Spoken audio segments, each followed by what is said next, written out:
চাঁপাইনবাবগঞ্জে passport অফিসে হয়রানি ও উৎকোচ গ্রহণের অভিযোগে অভিযান পরিচালনা করেছে বৈষম্য বিরোধী আন্দোলনের শিক্ষার্থীরা। পাসপোর্ট তৈরি করে দিতে 1500 টাকা উৎকোচ দাবি করে পাসপোর্ট অফিস সংলগ্ন মিলন কম্পিউটার নামে কম্পিউটার ফটোকপির দোকান। একটা ফটোকপির প্রয়োজন ছিল আমার আইডির। আমি গেলাম মিলন কম্পিউটার দোকানে, পাসপোর্ট অফিস সংলগ্ন একটা দোকান।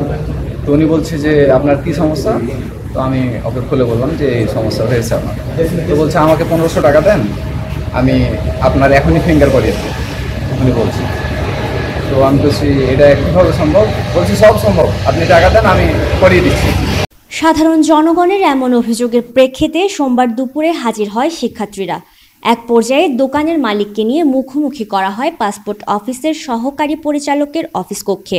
যখন বাইরে বেরোন অফিস থেকে, কিছু দালাল চক তার পাশে আছে এবং তাকে বলে কি সমস্যা না, তো তিনি তার সমস্যাগুলো চিহ্নিত করার পরে তারা তাকে পরামর্শ দেয় যে মিলন কম্পিউটারে যাও বা মিলনের সাথে যোগাযোগ করো, সেটা সে হয়ে যাবে। তিনি তার কাজের প্রয়োজনে তিনি মিলনের কাছে যান এবং মিলন সেটা দেখে বলে যে হ্যাঁ এটা একটা নির্দিষ্ট পরিমাণ টাকা দাবি করে, এই টাকাটা দিলে অফিসের মাধ্যমে তিনি করে দেবেন। স্থানীয় প্রশাসন যারা রয়েছেন বা সংশ্লিষ্ট যারা রয়েছেন তাদের একটি আইনের আওতায় আনা হোক এবং তাদের দৃষ্টান্তমূলক একটা শাস্তি চাই, যাতে এই শাস্তি দেখে অন্যরা ভয় করে, যাতে করে কেউ কখনো এরকম অবৈধ কাজ করতে সাহস না পায়। আমরা আমাদের চাঁপাইনবাবগঞ্জ আঞ্চলিক পাসপোর্ট অফিস থেকে দালাল মুক্ত পাসপোর্ট অফিস চাই।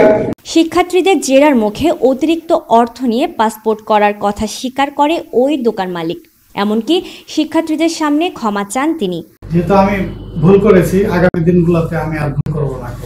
স্যার দোকান তো বন্ধ হবে, স্যার আমার যে শাস্তি কি থাকবে আমি সে শাস্তি মাথা পেতে নেব। স্যার উনি স্বীকার করেছেন যে আমি সব দুর্নীতি করেছি এবং উনি অনুতপ্ত হয়েছেন যে পরবর্তীতে আর এই সব দুর্নীতি করবো না। এবং উনি আরো কিছু আমাদের তথ্য দিয়েছেন যে শুধু আমি একা না, শুধু আমাকে দোষী করছেন, কিন্তু আমি একা না, আমার আশেপাশে যেগুলো দোকান আছে সেগুলো এই অফিসের সাথে জড়িত এবং লেনদেন করে এবং অর্থনৈতিকভাবে একটু ফল পেলে তারা টাকার বিনিময়ে সে অফিসারদের বিনিময়ে কাজ করে দেয়।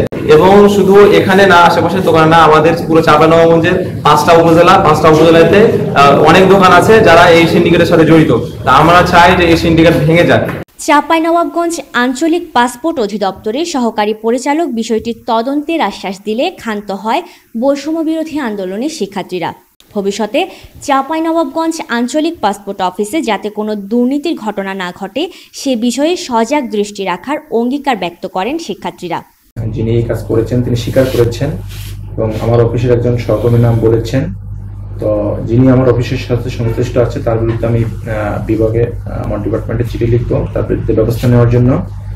আর যে ব্যক্তি কম্পিউটার ফর্ম ফিল আপ করে এই কাজটি করেছেন, যিনি মূল ব্যক্তি এখানে, তার বিরুদ্ধে আমি স্থানীয় যে প্রশাসন আছে, জেলা প্রশাসন এবং পুলিশ প্রশাসন, তাদেরকে আমি জানাবো।